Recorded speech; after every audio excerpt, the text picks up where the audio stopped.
الحمدللہ رب العالمین والصلاة والسلام علی رسولہ الکریم، اما بعد۔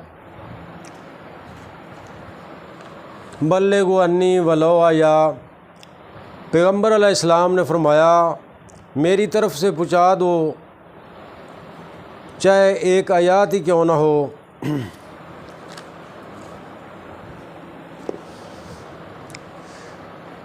آج کا ہمارا موضوع ہے اہل و عیال پر خرچ کرنے کا بیان۔ اللہ تبارک و تعالیٰ نے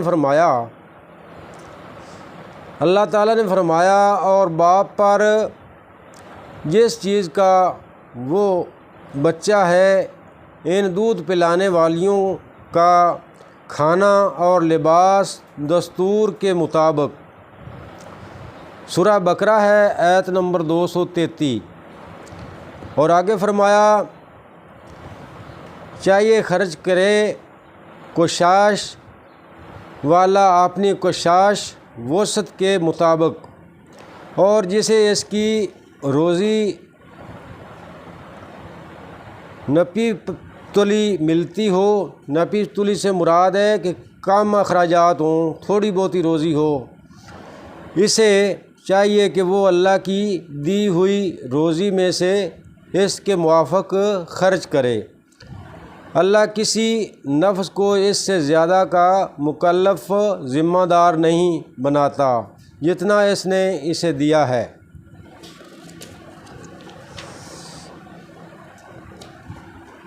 اور اللہ تعالیٰ نے فرمایا تم جو کچھ بھی خرچ کرو اللہ اس کا عوض دنیا یا آخرت میں عطا فرمائے گا۔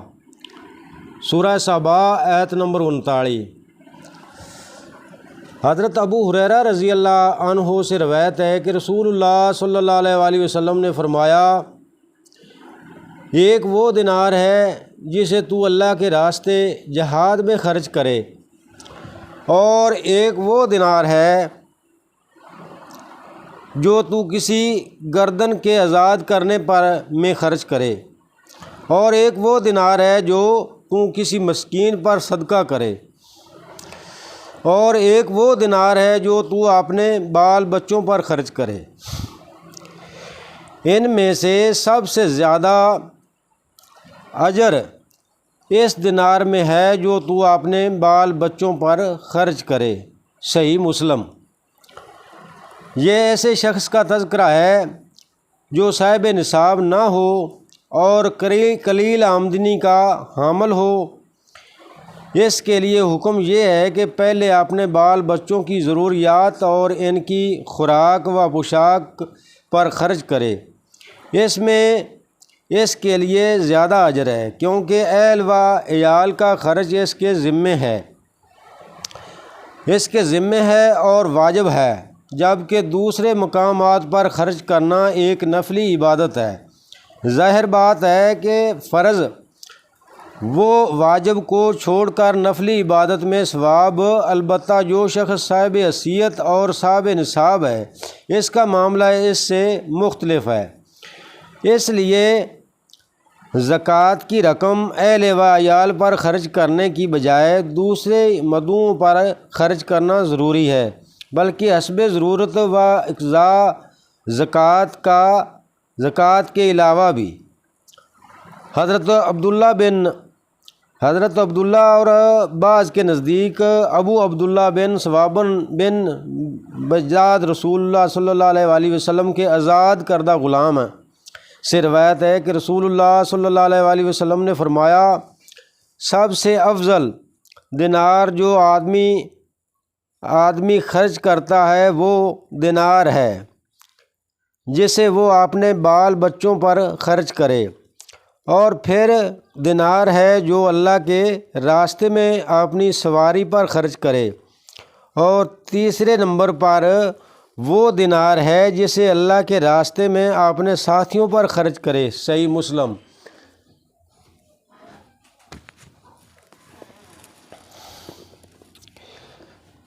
آگے فرمایا حضرت ام سلمہ رضی اللہ عنہا بیان کرتی ہیں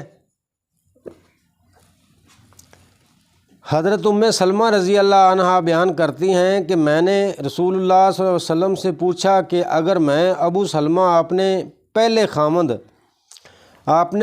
خامند کی اولاد پر خرچ کروں تو اس میں میرے لیے کوئی اجر ہے؟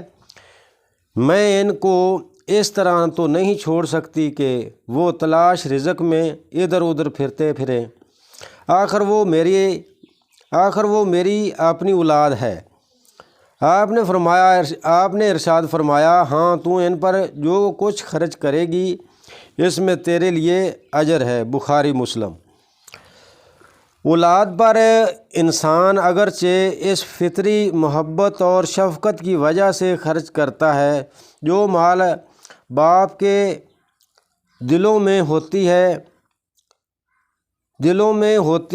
اس کے باوجود یہ اللہ کا فضل و کرم ہے کہ اس میں بھی وہ نہ صرف اجر دیتا ہے بلکہ دوسری مدعوؤں کے مقابلے میں زیادہ اجر دیتا ہے۔ حضرت سعد بن ابی وقاص جو کہ عشرہ مبشرہ میں ہیں کہ نبی صلی اللہ علیہ وآلہ وسلم نے اپنی زندگی میں ہی ان کو جنتی قرار دیا تھا، اس سے آپ نے اس طویل حدیث میں جیسے ہم پہلے کتاب کے آغاز میں نیت کے باب میں بیان کر آئے ہیں، روایت کرتے ہیں کہ رسول اللہ صلی اللہ علیہ وآلہ وسلم نے ان سے فرمایا، تم جو کچھ بھی اللہ کی رضا کے لیے خرچ کرو گے اس پر تمہیں ضرور اجر ملے گا، حتیٰ کہ اس لقمے پر بھی جو تم اپنی بیوی کے منہ میں ڈالو گے۔ اسے بخاری اور مسلم نے بیان کیا ہے۔ اس میں بھی اصل نقطہ یہی ہے کہ انسان اس نیت سے بیوی بچوں کو کھلائے پلائے کہ یہ اللہ کا حکم ہے تو یہ فطری داعیہ بھی اطاعت و عبادات بن جائے گا جس پر انسان اجر کا مستحق ہوگا۔ آگے فرمایا، حضرت ابو مسعود بدری رضی اللہ سے روایت ہے، نبی کریم صلی اللہ علیہ وآلہ وسلم نے فرمایا، جب آدمی اپنے اہل و عیال پر ثواب کی نیت سے خرچ کرتا ہے تو وہ اس کے لیے صدقہ شمار ہوتا ہے۔ بخاری مسلم۔ آگے فرمایا، حضرت عبداللہ بن عمر بن عاص رضی اللہ سے روایت ہے کہ رسول اللہ صلی اللہ علیہ وآلہ وسلم نے فرمایا، آدمی کے گناہ گار ہونے کے لیے یہی کافی ہے کہ وہ جن کی روزی کا ذمہ دار ہے ان کے حقوق کو ضائع کر دے، یعنی ان کے نقطہ میں کوتاہی کرے۔ یہ حدیث صحیح ہے، اسے ابو داؤد وغیرہ نے روایت کیا ہے، اور مسلم میں بھی اس کے ہم معنی روایت ہے جس میں آپ نے فرمایا، آدمی کے لیے یہی گناہ کافی ہے کہ وہ جس کی خوراک کا ذمہ دار ہے اس سے ہاتھ روک لے۔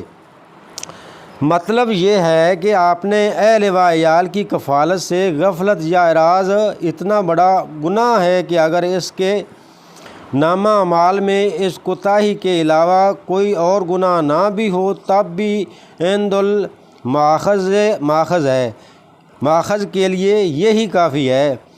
علاوہ ازیں حدیث کے الفاظ میں اتنی اہمیت ہے کہ اس میں اہل و عیال کے علاوہ خادم اور نوکر چاکر بھی آ جاتے ہیں، کیونکہ انسان ان کے بھی خوراک کا ذمہ دار ہوتا ہے، جس سے یہ واضح ہوتا ہے کہ خادموں، ملازموں اور نوکروں چاکروں کی بھی خوراک اور انسانی ضروریات کا احاطہ کرنا مالک کی ذمہ داری ہے، اور اس میں کوتاہی عند الجرم ہے۔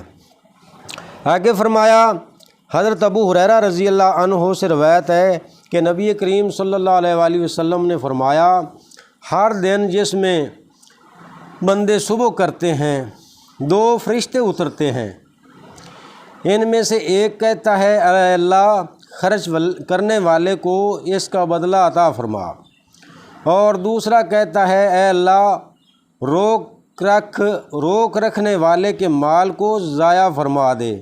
بخاری مسلم۔ اور بھائیو، خرچ کرنا چاہیے، جو اللہ تبارک و تعالیٰ نے دیا ہے اس میں سے کچھ نہ کچھ خرچ کرنا چاہیے، اور نہ خرچ کرن والے دا کتنا اعمال ہی اس کے ضائع ہو جائیں گے اور مال بھی ضائع ہو جائے گا۔ اللہ کے فرشتے ان کے لیے دعا اور بد دعا کرتے ہیں۔ اس میں اچھے لوگوں کی حق میں دعا اور خیر اور برے لوگوں کے لیے بد دعا کرنے کا جواز ہے۔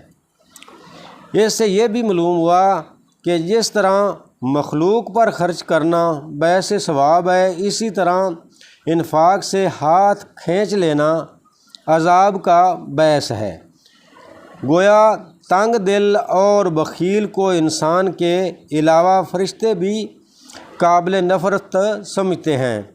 کنجوس کی کہیں بھی عزت نہیں ہے۔ آگے فرمایا، حضرت ابو ہریرہ رضی اللہ عنہ سے کہ روایت ہے کہ نبی صلی اللہ علیہ وآلہ وسلم نے فرمایا، بلند ہاتھ دینے والا نیچے ہاتھ مانگنے والے سے بہتر ہے، اور خرچ کرنے کی ابتدا ان لوگوں سے کر جن کی دیکھ بھال کا ذمہ دار تو ہے، اور بہترین صدقہ وہ ہے جو تونگری بے نیازی کے بعد ہو، اور جو سوال یا حرام سے بچنے کی کوشش کرتا ہے اللہ اسے بچا لیتا ہے، اور جو بے نیازی چاہے اسے اللہ تونگری سے نواز کر بے نیاز کر دیتا ہے۔ بخاری۔ اس میں انفاق فی سبیل اللہ، اہل و عیال کی اہلیت و فوقیت اور عفت و کانات کا بیان ہے۔ نیز جو شخص اللہ سے جس چیز کی خواہش اور دعا کرے اللہ اس میں اس کی مدد فرماتا ہے۔ اللہ رب العزت سے دعا ہے کہ جو میں نے ٹوٹے پھوٹے الفاظ بیان کیے ہیں آدھی بارگاہ قبول فرماوے۔ وآخر دعوانا ان الحمد للہ رب العالمین۔